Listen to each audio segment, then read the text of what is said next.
आहात तुम्ही? मी प्रेरणा. आजीच्या गोष्टी या चॅनलवर तुमचे स्वागत असो. आजी हाय हाय एव्हरीवन.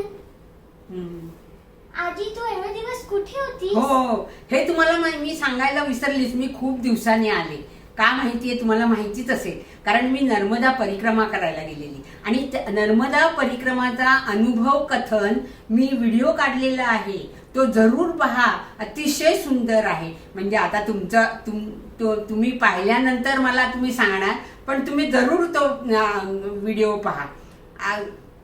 आणि खरोखरच सुंदर झालाय. आणि तिकडचा अनुभव मी जसा मला आला तसा मी नर्मदा परिक्रमाचा अनुभव मी सांगेन. आजी आजी काय बनवतेस तू आज की नाही? उपासाला सगळे खाणारे, म्हणजे संकष्टी असो, एकादशी असो, आठवड्याचा सोमवार असो, गुरुवार असो, कधीही उपासाचं खाणं अतिशय पौष्टिक आणि पूर्ण पोट भरीचं असं खाणं आपण खाऊ शकतो. असा आज मी वरीचा भात, शेंगदाण्याची आमटी आणि बटाट्याची भाजी. चला तर पाहूया मी काय काय घेतलंय ते. खूप मस्त वाटतं. वा, छान वाटलं ना? हे बघा, हे वरीच्या भातासाठी वरी घेतलेले आहेत. वरी चांगले 2-3दा मी चांगले धुवून घेतलेले आहेत. वरी धुवायला खूप वेळ लागतो. वरी हे धुवून आणि चांगले फळफळवून घेतलेत, असे फळफळवून घ्यावे लागतात. वरी घेतले आहे. आणि शेंगदाण्याच्या आमटीला शेंगदाणे, ओलं खोबरं, नंतर लाल तिखट, जिरं, मिरची, गूळ, आणि बटाट्याच्या भाजीला ओली मिरची आणि जिरं. म्हणजे ही बाकी त्याच्यात हळद वगैरे काहीही घालायचं नाही, कारण उपासाची भाजी आहे आणि उपासाची आमटी आहे, म्हणून ह्याच्यावर आहे. तर प्रथम आपण बटाट्याची भाजी करून घेऊया. आणि हे साजूक तूप आहे बरं का. हे मी साजूक तूप घरी बनवलेले आहे. आणि याची रेसिपी मी तुम्हाला नंतरच्या व्हिडिओमध्ये पाठवीनच. तर प्रथम आपण बटाट्याची भाजी करून घेऊया. हे बघा, 2 चमचे तूप घालायचं. हे मी आधीच गरम करत ठेवलं होतं, त्या गरम होण्यासाठी ठेवलं होतं. 2 चमचे तूप टाकायचं. साजूक तूप आहे, घरगुती, कारण उपासाला तेल वापरत नाही, म्हणून हे तूप वापरायचं. हे गरम झाल्यावर त्यात जिरं टाकायचं. हे बघा, एवढंच टाकायचं जिरं. बाकी ह्याच्यात राई वगैरे काही येत नाही, नुसतं जिरं. जिऱ्यावरच सगळं असतं. जिरं तडतडायला लागलं की ही एवढी, कारण बटाट्याची भाजी मी 3च बटाटे घेतलेत, एवढी मिरची घालायची. आणि जसं तुम्हाला तिखट हवं असेल तसं तुम्ही टाकू शकता. मी आज एवढ्याच टाकल्यात. ह्या मी भात करण्यासाठी पण मिरच्या कापून ठेवलेल्या आहेत. ह्याच्यात हळद घालायची नाही बरं का, कारण उपासाची भाजी आहे. मिरच्या चांगल्या तडतडायला लागल्या की बटाटे टाकायचे. हे बघा,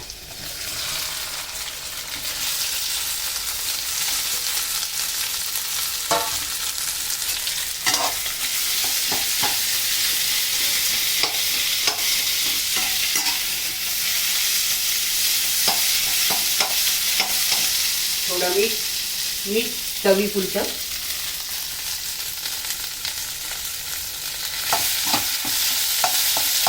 ही भाजी बरा पटकन होते.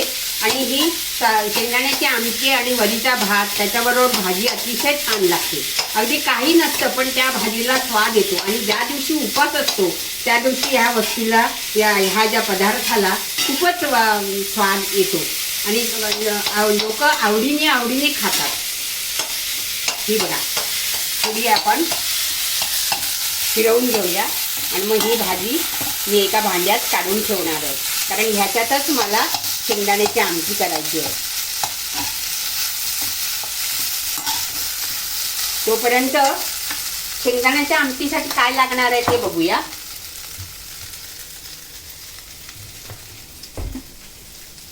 आपल्याला हे वाटायचं आहे. शेंगदाणे घेतले. हे बघा, हे शेंगदाणे भिजवून उकडून ठेवलेले आहेत. उकडून घ्यायचे शेंगदाणे आणि शेंगदाणे घालायचे. थोडेसे शेंगदाणे नुसत्या आमटीत टाकायला ठेवायचे.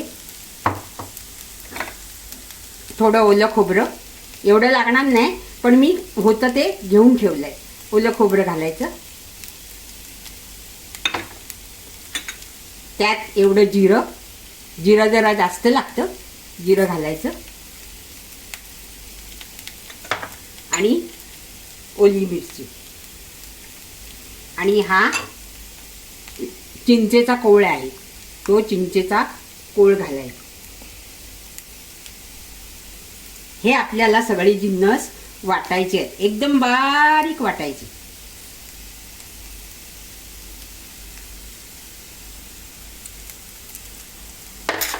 आणि थोडं दोन तीन चमचे लाल तिखट, 2.5 चमचे घातले आहेत मी.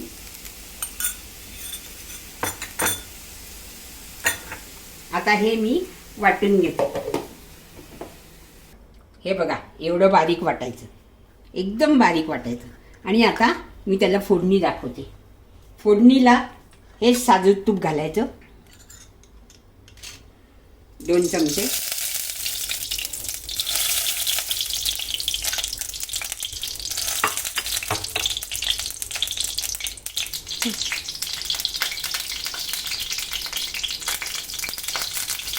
तूप गरम झालं की जिऱ्याचीच फोडणी द्यायची.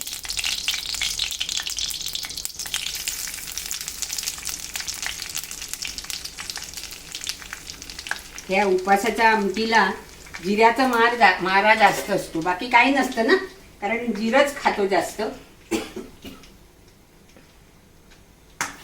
जिरं चांगलं तडतडलंय. आता हे वाटण त्यात घालूया.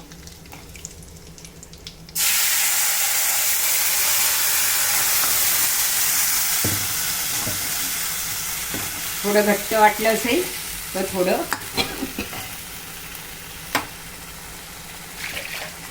पाणी घालूया. हे वाटणाचंच पाणी.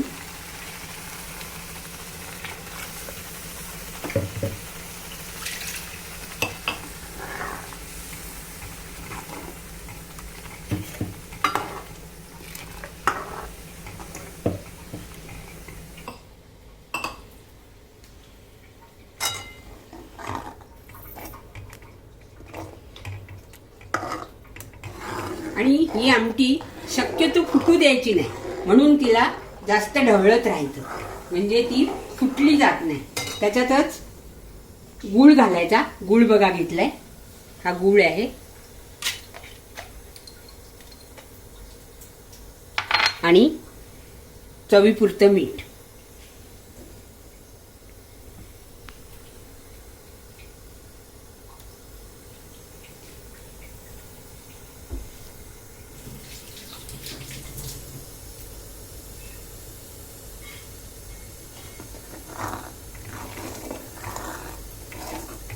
सुगंध खूप छान आला.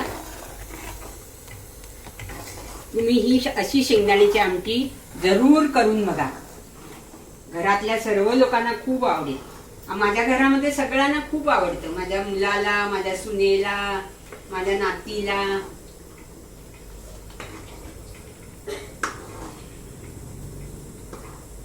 थोडा गॅस मोठा केला तरी चालेल.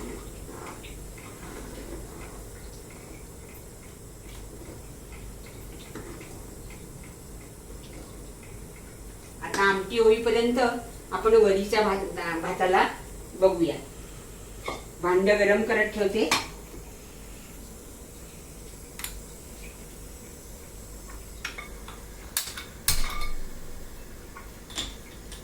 आणि वरीच्या भाताला वरी मी 2 वाटी घेतलं.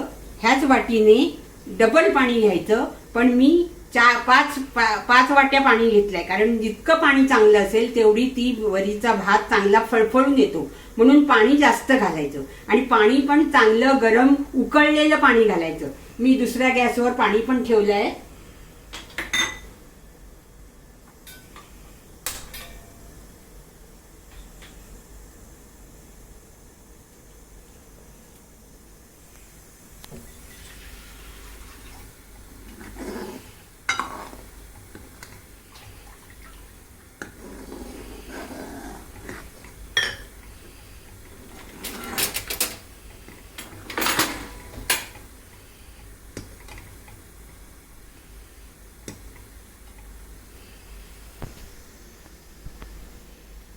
बघा चांगली उकळ आली आहे, छान झाली आहे, कलर पण छान आलाय.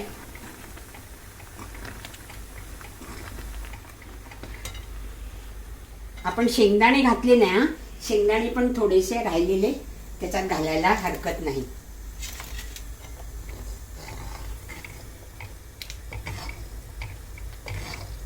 आपली आमटी झालीच आहे. हे बघा शेंगदाणे, आणि शेंगदाणे कसे उकडलेले होते ना म्हणून टाकायला काही हरकत नाही. राहिले माझ्याकडून, पण आमटी फोडणीला टाकल्यावर लगेच तुम्ही ते राहिलेले शेंगदाणे पण टाकू शकता. आपण आता भाताला फोडणी देऊया. भाताला सुद्धा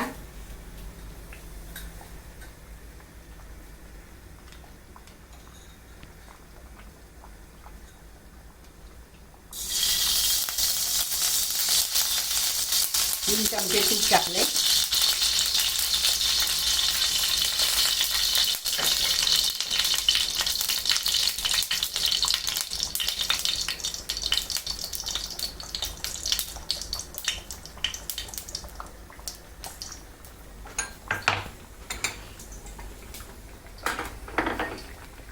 जिरं टाकायचं.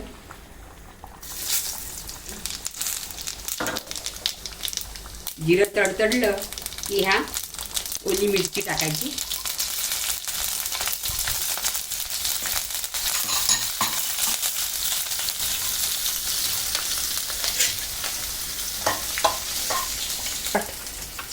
आणि मग ही वरी टाकायची.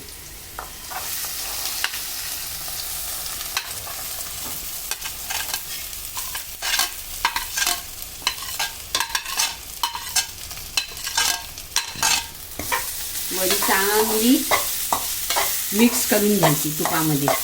छान तिला खरपूस झाली पाहिजे, म्हणजे वरीचा भात आणखीन छान होतो.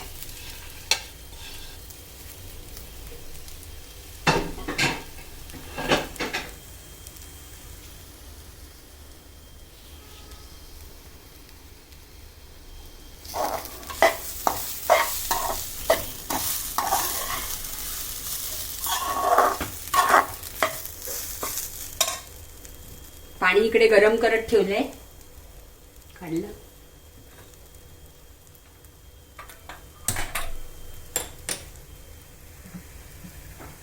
चवीपुरतं मीठ टाकायचं.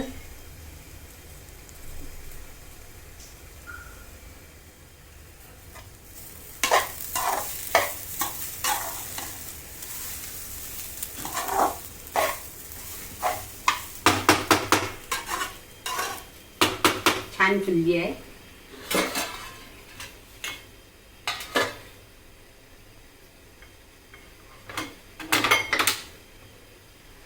आता हे गरम पाणी त्यात ओतायचं.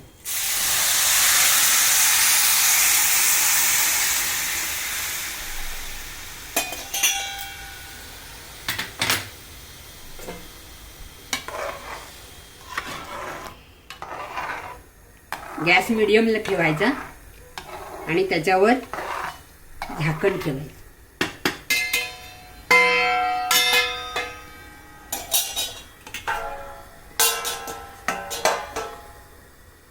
चांगली फुलत आलेली आहे.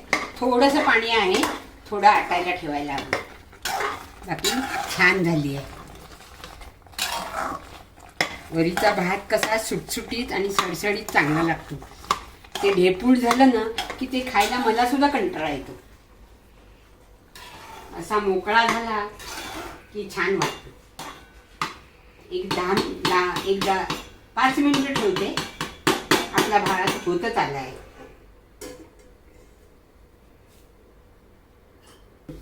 आता आपण बघूया. जवळजवळ झालेलाच असेल. चांगला फळफळीत. हा बघा.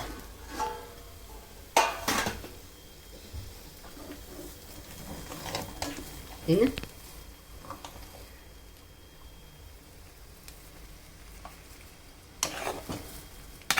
आणि हा गरम गरमच खायचा. म्हणजे आता मी ताटात सर्व करून दाखवते.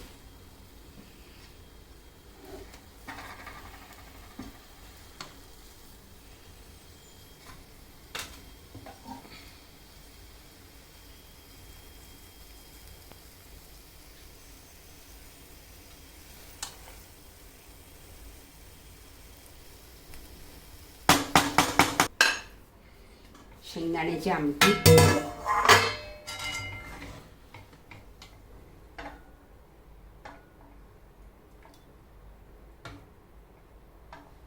ही बघा छान वाटते ना. ही भाजी.